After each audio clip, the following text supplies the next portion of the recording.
राधे कृष्णा। मेरा नाम है डॉक्टर प्रतीक चौहान। जैसा कि आप सभी जानते हैं और हम सभी जानते हैं कि हम कोरोना की मार झेल रहे हैं और इसमें लोग बहुत ज़्यादा नेगेटिव वीडियोस को शेयर कर रहे हैं। बहुत ज़्यादा नेगेटिविटी हर जगह पर फैली हुई है और यदि किसी को कोरोना होता भी है तो सबसे पहले उसके मन के अंदर ये ख्याल आता है कि अगर मुझे ये परेशानी हो गई तो मेरे साथ भी कहीं ये सिचुएशन ना हो जाए। इस कारण से लोग ज़्यादा पैनिक हैं, लोगों को हार्ट अटैक पड़ रहे हैं। कोरोना से तो मृत्यु नहीं हो रही है उनकी, हार्ट अटैक से उनकी मृत्यु हो रही है।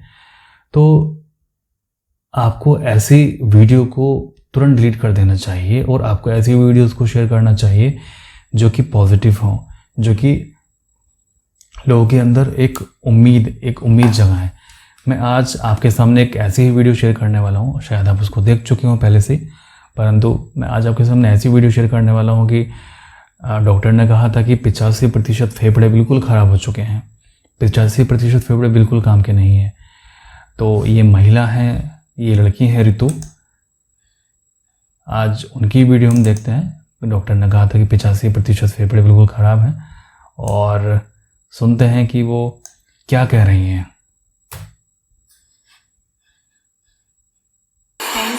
मेरा नाम रुचि खंडेलवाल है और मैं इंदौर में ऑर्बिंदा हॉस्पिटल में एडमिट हूँ। मैं कोविड पॉजिटिव। रुचि नाम है, इंदौर में एडमिट है। 85% लंग इन्फेक्शन था। लेकिन देखिए आज मैं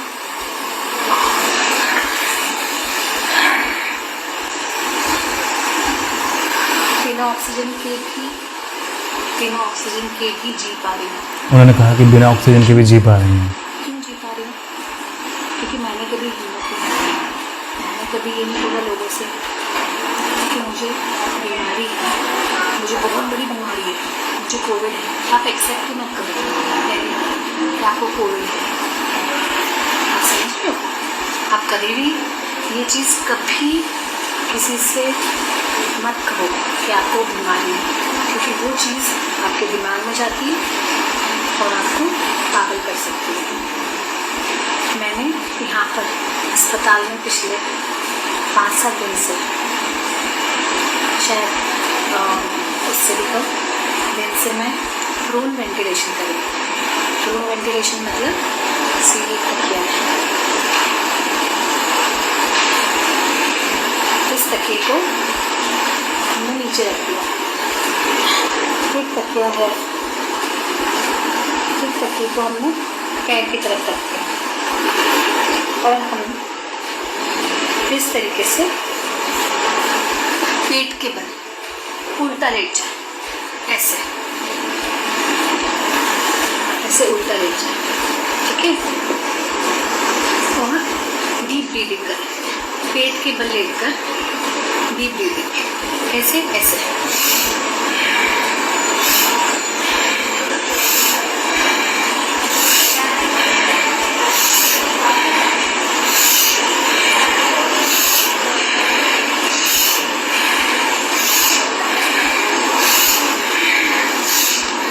कंफर्टेबली भी आप कर सकते हैं।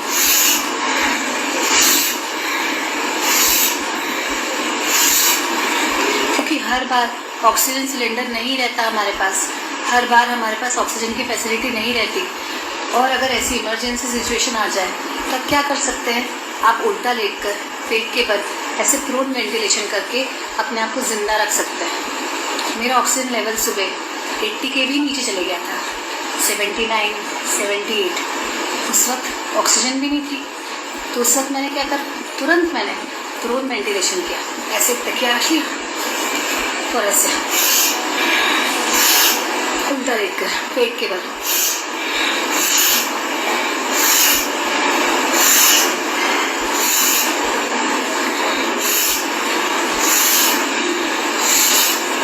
ऐसे। इससे मेरा ऑक्सीजन लेवल आज दिन भर बहुत अच्छा रहा। 80 से 85, 85 से 87, धीरे धीरे होगा 88, 89, 90, 92 तक चले गए, 93 तक चले गए।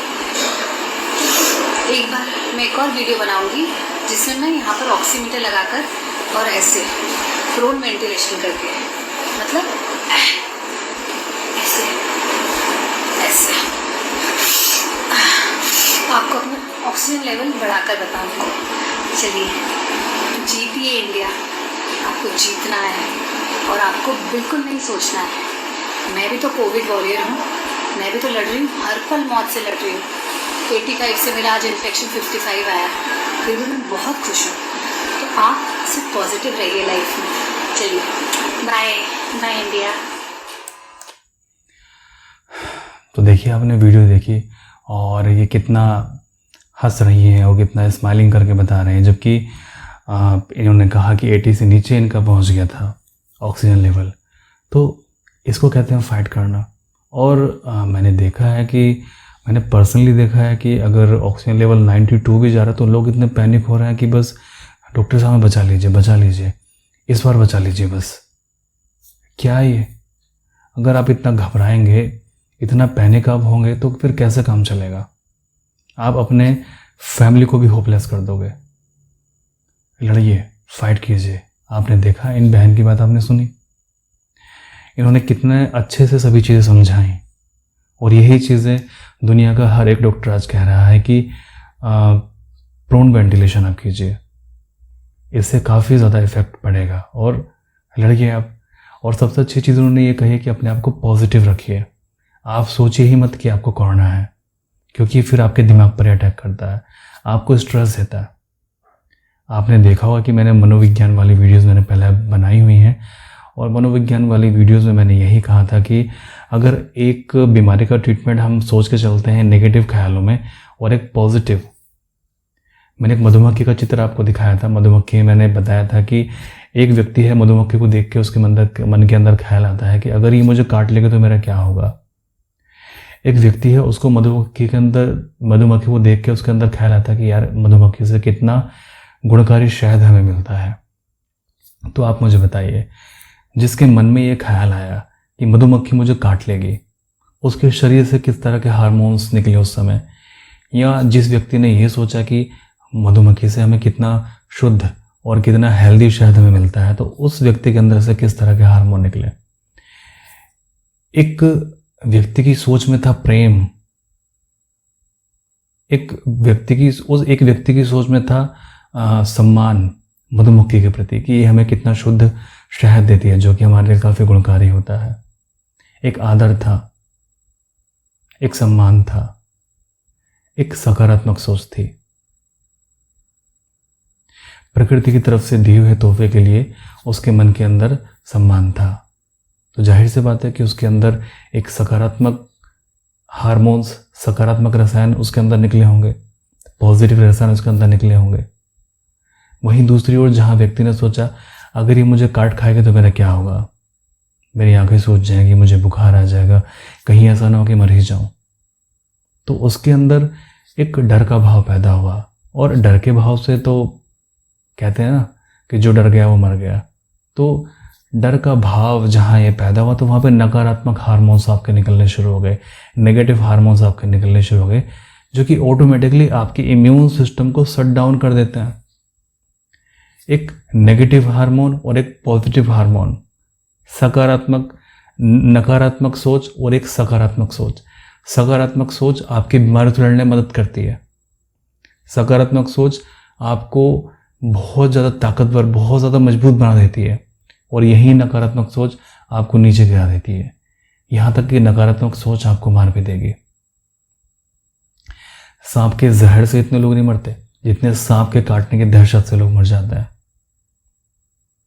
मैंने एक कहानी सुनी थी कि एक गांव में बहुत ही शोर था, बहुत ज़्यादा शोर था कि इस गांव में रात में कभी कोई नहीं निकले, क्योंकि यहाँ पे ये झाड़ियों में सांप निकलते हैं और जो भी रात में यहाँ पे निकला है वो मरा हुआ ही पाया गया है, क्योंकि सांपों ने उसको डस लिया, सांपों ने उसको काट लिया, वो मरा हुआ ही पाया गया है। तो ये अफवाह थी, ये हकीकत थी, जो भी था खैर। अब हुआ यूं कि एक ग्रामीण था, उसको काफ़ी लेट हो गया था रात में आने में। अब वो डर भी रहा था कि गांव में जाऊं कि ना जाऊं, 20 बच्चे अकेले थे, भूखे थे, तो इसलिए उसको आना था। क्या हुआ, जब वो झाड़ियाँ वहाँ पे थी कुछ किलोमीटर तक, तो उसने वहाँ से दौड़ लगाना स्टार्ट कर दी और जैसे उसको लगा कि पैर में किसी ने काटा और बस वो घर जाते जाते उसने दम तोड़ दिया। सुबह जब लोगों ने देखा तो उसके पैर के अंदर कांटे चुभे हुए थे। किसी सांप ने उसको नहीं काटा था। केवल उसने ये सोचा कि हाय मेरे सांप ने अब काट लिया, अब मैं मरूंगा, क्योंकि बाकी जितने भी लोग रात में वहाँ पर निकले हैं वो सब के सब मरे हैं, तो भला फिर मैं कैसे बच सकता हूँ। जबकि हकीकत ये थी कि उसको केवल और केवल कांटे चुभे थे पैरों में और कुछ नहीं हुआ था। तो ये जो डर है ना, ये डर आज हिंदुस्तान की जनता पर भूत की तरह सवार हुआ है। और मैं इस बात की पुष्टि कर सकता हूं कि अगर अस्पताल के अंदर 100 मरीज आ रहे हैं तो 100 में से 50 मरीज डर की वजह से आ रहे हैं। वो बहुत डरे हुए हैं, बहुत ज़्यादा तकलीफ में हैं। कोरोना की वजह से नहीं, यहाँ दिमाग से। जैसे कि इन प्यारी सी बहन ने हमें कहा कि ये डर आपके दिमाग में बैठ जाता है, ये दिमाग पर अटैक करता है। तो हमें लड़ना है कोरोना से, हमें जीतना है। और थर्ड वेव तो आ ही रही है। जब सेकंड वेव में ये हाल है तो फिर थर्ड वेव में क्या होगा। थर्ड वेव के न्यू सिम्टम्स में बता चुका हूँ कि क्या हम एक्सपेक्ट कर सकते हैं। इस सेकंड वेव में हमें स्मेल नहीं आ रही थी, जीभ का टेस्ट नहीं आ रहा था, बुखार था, खांसी जुकाम नज़ला था और कपकपी चढ़ रही थी, ये सभी सिम्टम्स थे। निमोनिया हो गया था। अब आगे क्या सिम्टम्स हमें देखने को मिलेंगे? आगे हमें देखने को मिलेंगे डायरिया हो सकता है, उल्टियाँ हो सकती हैं, पेट में दर्द हो सकता है, वोमिटिंग हो सकती है, कान की आवाज़ जा सकती है, कानों में झाएँ झाएँ सी की आवाज़ आ सकती है। आपको लगेगा जैसे कान के अंदर घंटियाँ बज रही हैं। कुछ इस तरह के सिम्टम्स आपके सामने आ सकते हैं। एंसेफेलाइटिस यानी कि दिमाग की सूजन हो सकती है, आंखों की सूजन आपको हो सकती है, आंखें लाल आपकी हो सकती हैं, लगातार आपको से पानी चल सकता है। पार्किंसन, हल्के हल्के हाथ पाँव आपके कँप सकते हैं। तो ये सिम्टम्स आप लोगों के सामने आ सकते हैं। तो बिल्कुल भी नहीं घबराना है, हमें फाइट करना है। बाकी हम आपको एडवांस में ही इंफॉर्मेशन बता दिया करेंगे अब आगे। तो बहुत ज़रूरी है उसके लिए कि आप चैनल को सब्सक्राइब कर लें और बेल आइकन पर क्लिक कर लें, ताकि आपको एडवांस में ही सभी चीज़ें पता लग जाएं। और अगर कोई भी मेरा भाई या बहन या माता या कोई भी A to Z कोई भी अगर कोरोना के किसी भी सिम्टम्स से ग्रसित है, उसको कोरोना है और कोई शरीर के अंदर कोई नया सिम्टम्स उसको महसूस हो रहा है, तो प्लीज़ एंड प्लीज़ आप मुझे कमेंट बॉक्स में कमेंट कीजिए। हमें अंडरस्टैंडिंग मिलेगी उसको समझने में कि उसको हम कैसे हरा सकते हैं। बाकी आप जानते हैं कि आपको ये वीडियो शेयर कर देना है अपने सभी कॉन्टैक्ट्स में, अपने व्हाट्सएप के सभी ग्रुप पर। एक पॉजिटिव सोच सभी को मिलनी चाहिए और आगे हमें थर्ड वेव के लिए भी तैयार रहना चाहिए, ऐसे ही हंसते हुए और मुस्कुराते हुए। हमारी हंसी देखकर तो कोरोना वैसे ही मर जाएगा। ठीक है, परमात्मा सभी का भला करे।